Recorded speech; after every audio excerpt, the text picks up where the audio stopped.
എല്ലാവർക്കും നമസ്കാരം. ഞാൻ വാസവൻ പണിക്കർ അയ്യോ. നവരാത്രിയോടനുബന്ധിച്ച് ഇന്നലെ ഒരു എപ്പിസോഡ് ചെയ്തിട്ടുണ്ടായിരുന്നു. അതിൻ്റെ സവിശേഷതകളും ദേവിയെക്കുറിച്ചുള്ള കാര്യങ്ങളും വ്രതത്തിൻ്റെ കാര്യങ്ങളൊക്കെ പറഞ്ഞിട്ടുണ്ടായിരുന്നു. ഇന്ന് നവരാത്രി രണ്ടാമത്തെ ദിവസമാണ്. ഇന്ന് രണ്ടാമത്തെ ദിവസം എന്ന് പറയുന്നത് ദേവി ബ്രഹ്മചാരിണി രൂപത്തിലുള്ള അവതാരമായിട്ടാണ് ഇന്ന് രണ്ടാമത്തെ ദിവസം കണക്കാക്കപ്പെടുന്നത്. നാരദൻ്റെ നിർദ്ദേശപ്രകാരം ശിവൻ്റെ പത്നിയായിട്ട് വരാൻ വേണ്ടി തപസ് ചെയ്ത ഒരു രൂപമാണ് ബ്രഹ്മചാരിണി രൂപം.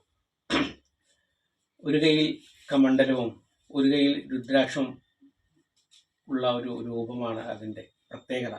അതേപോലെ തന്നെ ശുഭവസ്ത്രധാരി കൂടിയിട്ടാണ്. ശുഭവസ്ത്രം എന്ന് പറഞ്ഞാൽ വെള്ളവസ്ത്രധാരി കൂടിയിട്ടാണ് ഈ ബ്രഹ്മചാരിണി ദേവി.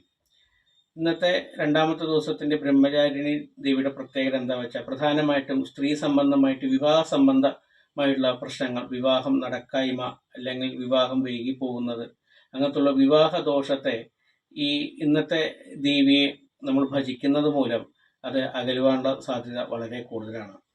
അത് വൈകുന്നേരങ്ങളിൽ വിളക്ക് കത്തിച്ചതിന് ശേഷം പ്രത്യേകമായിട്ട് ഒരു നെയ്വിളക്ക് വെക്കുകയും അതേപോലെ തന്നെ ശുദ്ധമായ പാലിൽ പഴം അരിഞ്ഞ് നിവേദിക്കുകയൊക്കെ ചെയ്യുന്നത് ഈ വിവാഹ സംബന്ധമായ ദോഷത്തിന് മുക്തി കിട്ടുമെന്നാണ് വിശ്വാസം.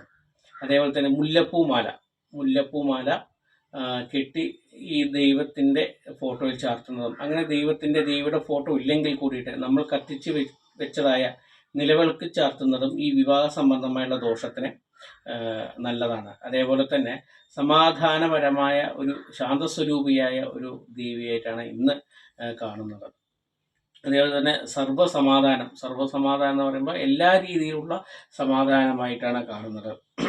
അതേപോലെ തന്നെ ആഗ്രഹത്തിൻ്റെ സാഫല്യം, നമ്മൾ എന്തെങ്കിലും ആഗ്രഹിച്ചാൽ അത് നേടാനുള്ളൊരു ഇതും കൂടിയിട്ടാണ് ഈ രണ്ടാമത്തെ ദിവസത്തിൻ്റെ പ്രത്യേകതയായിട്ട് വരുന്നത്.